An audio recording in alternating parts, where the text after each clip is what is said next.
Hi guys, October is finally here, so we are going to start our creepy season with something creepy cute.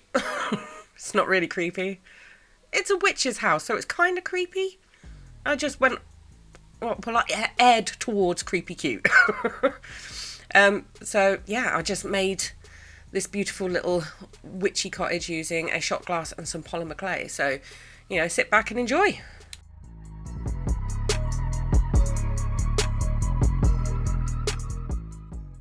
So for the people that are curious as to how I get the clay to stick to glass, I just use oven bake clay adhesive. It used to be known as bacon bond, which I still prefer. I just use quite a bit of that, paint it onto the glass, and then the clay will stick. If, however, you're ever making something that you're going to do full clay coverage over glass, you need to make sure that it's got little holes around it here and there so that the air bubbles can escape. I didn't run into that issue this time because there's big windows and doors so the air could escape out of those exits, but if I was doing a full coverage piece, then I would definitely put little holes somewhere.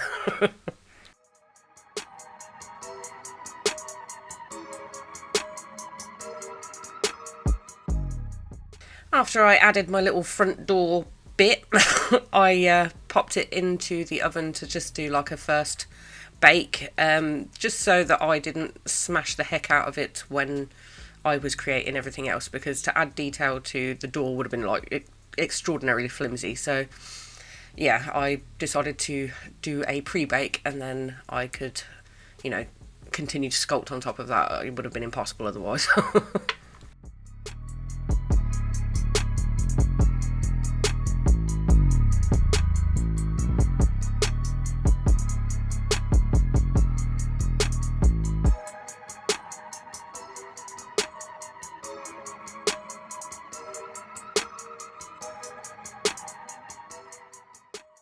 This is me sculpting a beautiful little reef on the front door. The reason that I am pointing this out is because I will completely neglect to paint it throughout the entire process and won't notice until I finished editing this entire video.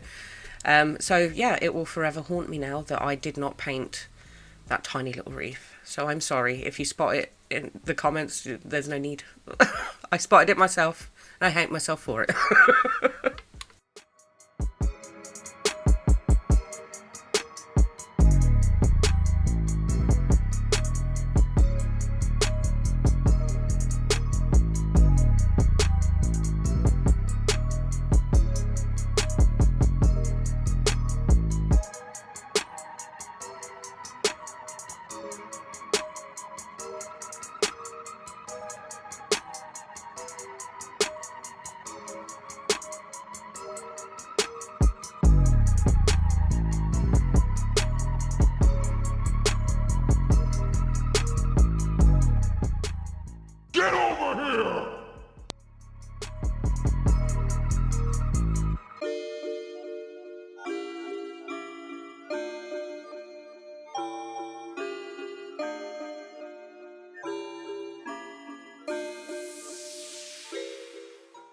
'To make life easier for myself, I'm just literally adding a load of bacon bond all over the baked clay surface so that I can add all of my wood beaming and rocks. I don't know what else to call it. Rocks that I put all over the house later on. Does it have a name? I don't know. The rocks that I put all over the house. Just to make it easier, I literally just coated the whole thing in bacon bond.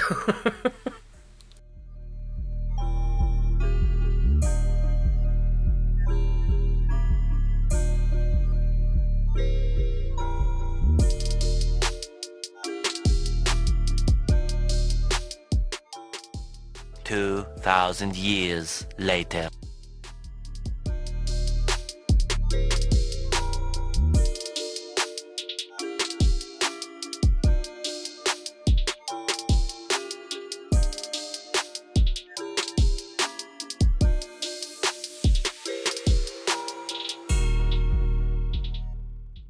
I'm going to spend an absolute age adding loads of little bits of shilling onto a roof that I will eventually hide pretty much with a bigger witchy hat. But hey, devil's in the detail.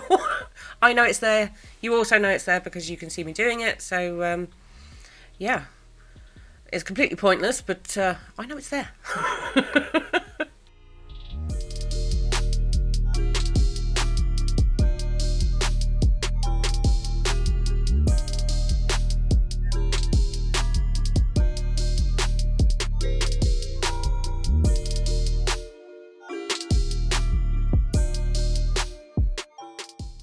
Now it's time to add my witchy hat roof. I found this a lot harder than I was expecting. Originally I was going to use a bit of tin foil, which is why I was sat there with a bit of tin foil in my hand. But then decided not to. I really struggled with the shape. It took me a while to figure out what was wrong. I did eventually figure it out. But, to start with, we have a gnome hat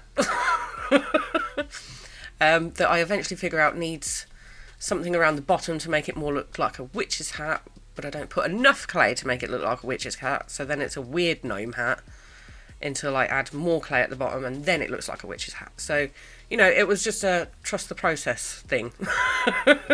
I wasn't trusting it as I was doing it, I have to admit.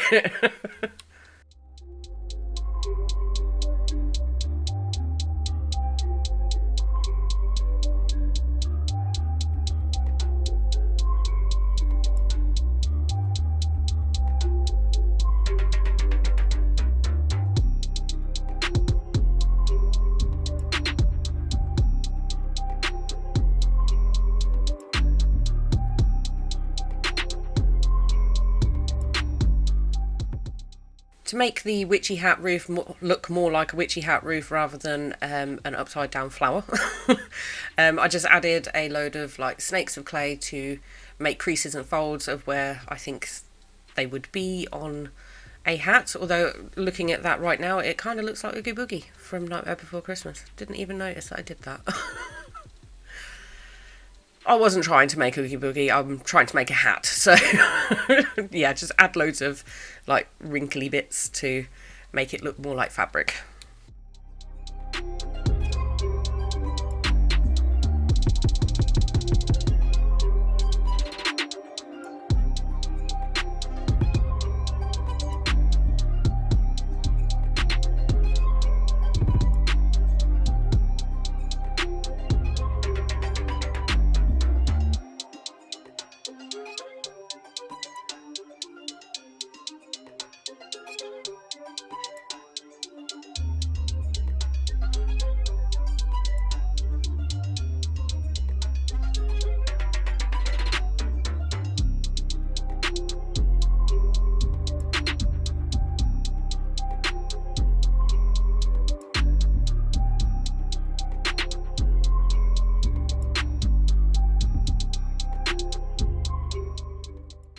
So every witch's hat needs to have a weird buckle on it. I'm not quite sure what that buckle is for. I've never really figured out what the buckle is for. But just to fit into the stereotype, I thought I would add a buckle. And then to give it a more fabricy texture, I'm literally just using the grip of my spoon tool to create a fabricy texture onto the hat.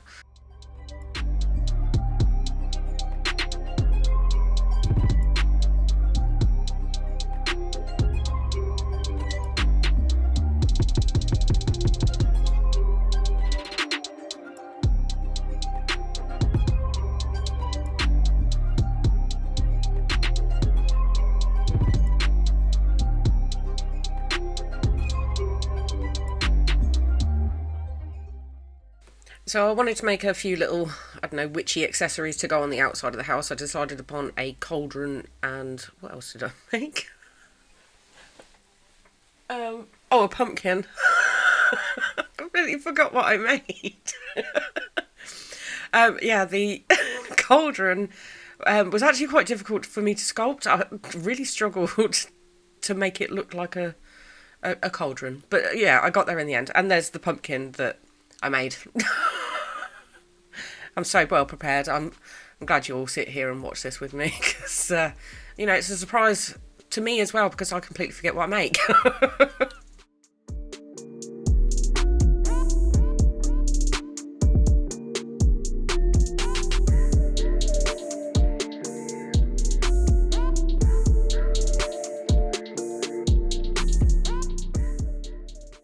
while my little witchy house was in the oven for its final bake, I decided to move on to the base. I'm using my epoxy sculpt to make the base because I can't put this particular base in the oven. It's got a small plastic battery pack underneath it that would melt in the oven, so yeah, I had to use my epoxy sculpt. I did make a bit of an error though. I decided to place my house onto the epoxy sculpt whilst it was curing. The idea was that I would pop it off and paint everything separately, but it turns out an epoxy sculpt is like really, really strong and doesn't let anything go afterwards. So yeah, that became a bit of an issue where it came to painting, but otherwise it does fine.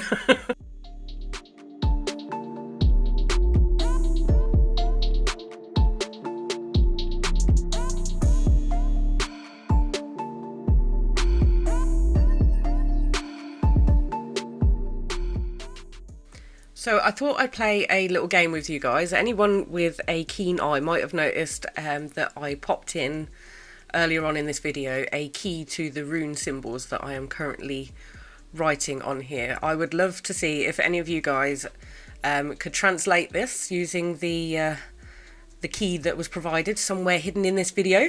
Have fun finding it and then leave it in the comments.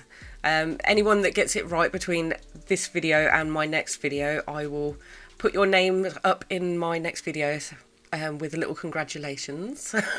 It's just a game, obviously there's not really a competition, but for those that like code breaking, have fun, and I look forward to seeing what you guys manage to translate it to in the comments.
Originally I did paint all of the beamwork in like this orangey brown colour, but I decided that it was a little bit too orange, so I do go in later on with a darker brown, but obviously I didn't record it, so you get to see the bright orange version.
Finish off my little witchy house, I'm just adding some glue, well, some Mod Podge to some Woodland Scenics foliage. Way too much Mod Podge. it was way too much Mod Podge. Did take forever to dry as well. But yeah, after I added all that in and waited forever for it to cure, this project was finished. I hope that you've enjoyed this video. Please do take a minute to like and subscribe, and don't forget to show me in the comments, you know, the runic code breaking challenge, if that's what it is. Thank you very much, guys, for watching, and I guess I'll see you in the next one. Bye!